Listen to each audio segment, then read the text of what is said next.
Coming up on Around San Diego, an ICE arrest near an Encinitas elementary school caught on camera. We do have a response from ICE as many in the community are upset. And new warning signs are now posted at major Tijuana River Valley sewage hotspots. Plus, we are working for you after a dozen trash cans mysteriously appeared at a Bankers Hill complex months ago. We'll explain why they finally got picked up and why they were never supposed to be there in the first place.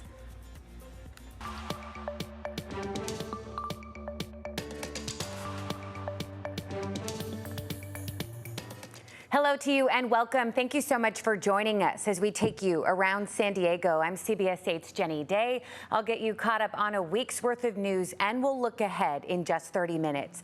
We begin with an immigration enforcement operation carried out not far from an elementary school in Encinitas. Now, video shows federal agents detaining a parent as a young child watches.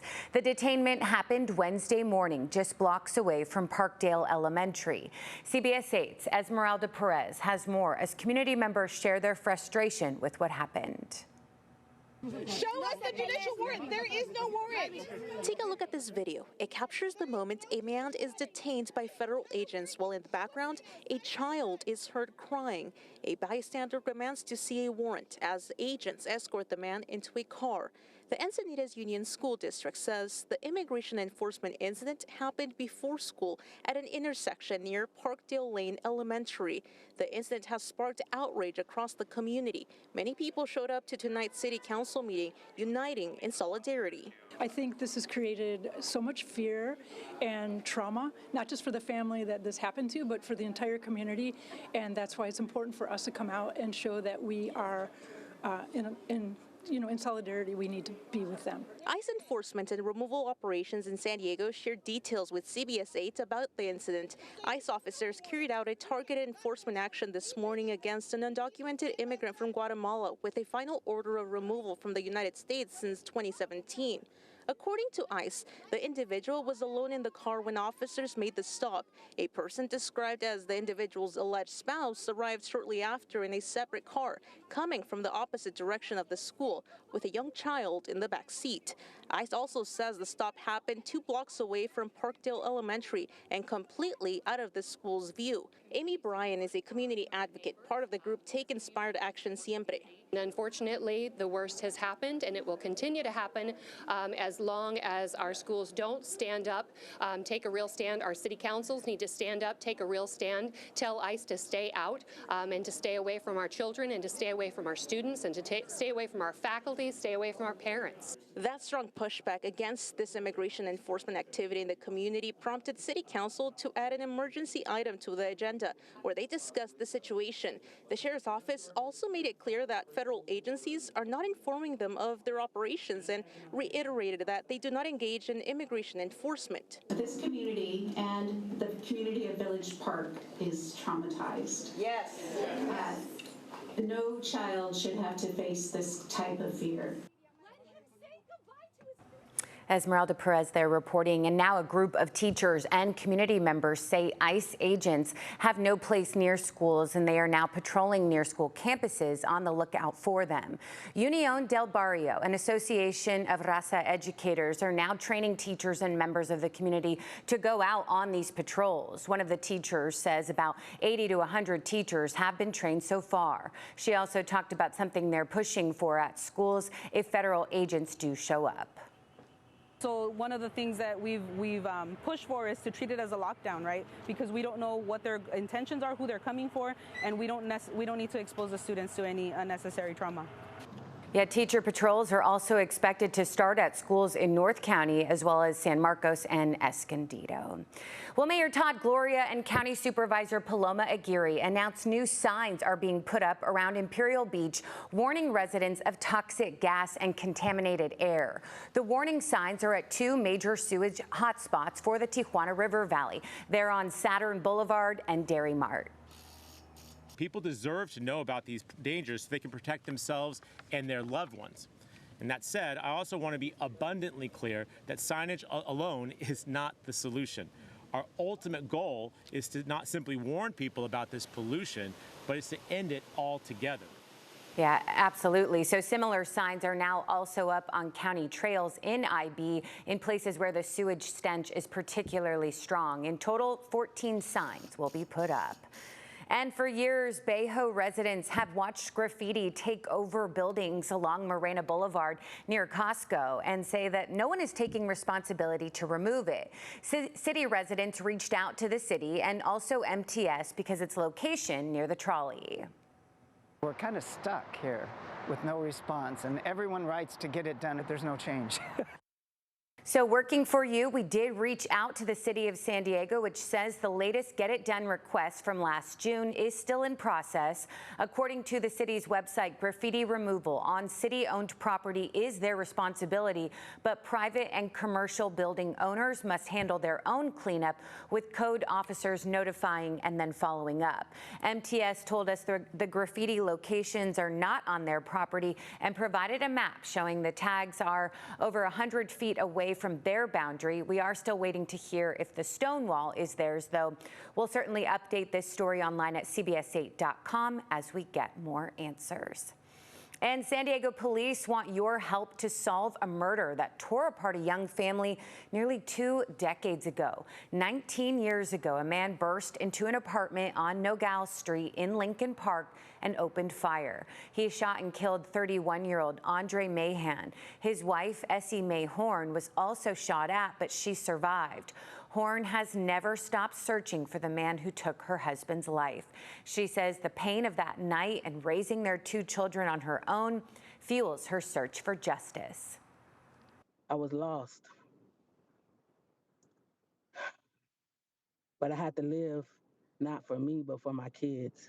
And that's why I'm here today, 19 years later, sharing my story, being a voice for myself and my family and the voiceless, because it hurts to continue to talk about it, but also it hurts not to talk about it. Horn is asking anyone with information to come forward. Crime Stoppers is offering a $1,000 reward to help solve this case. Go to CBS8.com for more information. Well, the 25-year-old San Diego sailor accused of selling Navy secrets to China while aboard the USS Essex was found guilty this week of espionage. Jin Chao Wei sent thousands of Navy documents, photos, and videos to someone online in exchange for thousands of dollars over the course of 18 months. Prosecutors argued the information could be used to sabotage ships, but Wei's defense argued he thought he was sharing with a Chinese academic who was just interested in military ships. Wei was convicted of 6 out of those 7 counts he faced. Officials say his case marks the first espionage-related charge in Southern California. Well, a dozen new garbage bins were dropped off at a Bankers Hill condo complex as part of the city of San Diego's new trash collection program. The thing is, the condo owners don't want them and don't need them.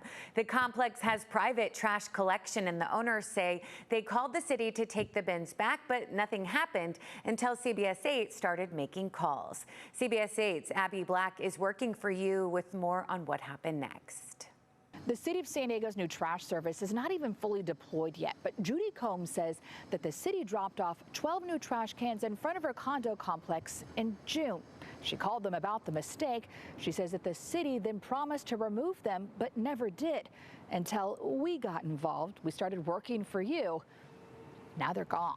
Good morning. Thank you. Judy Combs could not believe her eyes when city crews showed up Tuesday morning to haul away trash cans that had been cluttering her yard for 2 months. All it took was a phone call from you, and they came out and picked them up. Back in June, Combs and her neighbors discovered a dozen bins dumped at their fourplex. No warning, no explanation. A pile of trash cans. We had called them numerous times. They had admitted that it was a mistake that they dropped them off and said initially they would pick them up within 3 days, and that was early June. But nothing happened until Combs emailed CBS 8 on Monday. Our newsroom immediately contacted Environmental Services, and by Tuesday morning, problem solved. They gave us lip service but ignored us until Channel 8 stepped in and made a difference. Here's the disconnect. The city says that this fourplex qualifies for new service, so they deployed the bins, but they also claim no record of complaints. Neighbors strongly disagree. Way over a dozen times we've called. Yes. Our property manager calls, we call, we text without result, lip service. So now you guys made a difference. We know who to call. The city says residents filed an appeal and they don't have room for 12 bins and they want to keep their private hauler. The city also says that they won't be charged. We don't even have to come down here with our trash. This highlights bigger issues with San Diego's new trash program. For the first time, the city will charge single-family homes and small multi-unit buildings. Official deployment starts this fall, but clearly there are glitches. The city leaders need to get their act together. Yes, they do. I'm so disappointed that they do not pay attention to the people who live here and need their help. Working for you in Bankers Hill, It's amazing Abby Black. what the station can do. Thank you, Channel 8. Haha, you're welcome.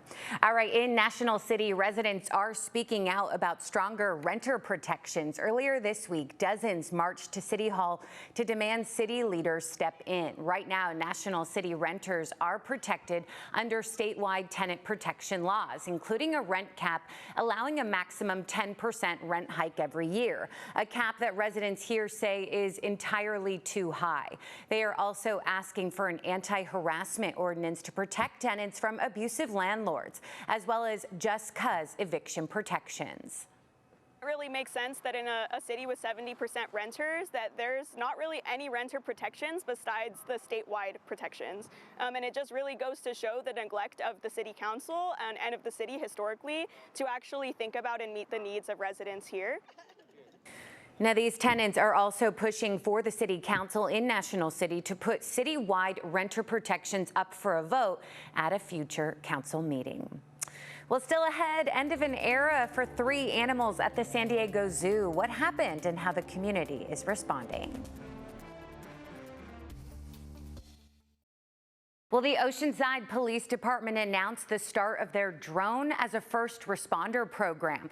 The police chief says these drones will fly ahead of officers to assess the situation and determine the best response. The department says it is committed to being transparent about respecting the community's privacy. We're going to categorize each video depending on what the outcome of the call for service was, and the public or the media will be able to obtain those via public records requests. So yeah, on their website, you can see the flight paths of every drone flight, and then police will release video of certain flights. Well, we are working for you, looking into what many beachgoers say are unacceptable restrooms at La Hoya Shores. Filled trash bags were thrown around, and one of the bathrooms had a broken toilet seat. We reached out to the city, and a spokesperson says they are working to repair that broken toilet seat. They also confirmed that since last week, 3 out of the 6 inoperable showers reopened. One man tells us he often cleans graffiti at the beach and has noticed the state of the bathrooms for a long time. The city says all of the southern side stalls and showers are now operational, although they are working to fix a broken door in one of them. Well, the San Diego Zoo Wildlife Alliance is mourning the loss of a 3rd animal in just 1 week. The organization just announced the death of a 30-year-old western lowland gorilla named Maka. CBS 8 Shannon Handy has details and reaction. It's been a very difficult week for zoo employees and visitors. 3 beloved animals have died: a polar bear, giraffe, and gorilla. It's just a blast and an easy place to pop by, and we can spend the whole day or just a couple hours. This morning, it appeared just like any other day at the San Diego Zoo. My favorite animal at the zoo are the lions, and I really like those, and the polar bears. I always loved seeing the polar bears. Visitors were excited to walk around and see their favorite animals, but behind the scenes, employees are grieving following the loss of 3 beloved members in just the past week. Some of the zookeepers and even like some of the people at the gorillas yesterday when I came by, it was like they just lost a kid. Ernie Mowles is at the zoo daily and says he could tell something was off. His visit yesterday came just after the zoo's most recent loss. Maka, a 30-year-old western lowland gorilla, died after experiencing an unexpected cardiac event during an exam. He was being closely monitored after he recently started having seizures. At the age of 5, he was diagnosed with chromosomal abnormalities, but the San Diego Zoo Wildlife Alliance says he thrived under their care. After his death, staff allowed his 2 younger brothers to spend time with him by his side. They say Maka was a gentle giant whose legacy lives on through the conservation work he helped advance. Knew Maka very well. He was a dwarf gorilla of special needs. Joey has special needs, so we bonded with Maka over that. Maka's death follows that of two other animals. On August 14th, a 24-year-old polar bear named Kaluk and a 28-year-old giraffe named Nikki were compassionately euthanized due to complications from advanced age. Kaluk came to the zoo with his sister in 2001, both as orphan cubs. He's described as being calm, yet still inquisitive and adventurous. Meanwhile, Nikki was her herd's matriarch and believed to be the oldest Maasai giraffe in North America. Of the 3 deaths, the zoo says this week stands as one of the most challenging periods in recent memory. These become your family, and these animals get the best care of any of us humans. It's so sad to see it, but they're well taken care of. Shanna Handy, CBS 8. Yeah, they're just incredible. Shannon, thank you. Still ahead, a new restaurant in Sorrento Mesa embracing the outdoors and aiming to serve up net zero emissions. We'll tell you about it in an Earth 8 report. Welcome back. There's a new restaurant in Sorrento Mesa embracing the outdoors and aiming to serve up net zero emissions. We talked with the team behind Treehouse, and we'll show you around the sustainable shop in this Earth 8 report. From the moment you walk into Treehouse in Sorrento Mesa, a couple of things stand out. As you go inside, it just has this, amazing feel. It might be the floor-to-ceiling windows, those are 28 feet high, by the way, or the choice of wood over steel. It's all part of setting the vibe for this new restaurant and coffee shop.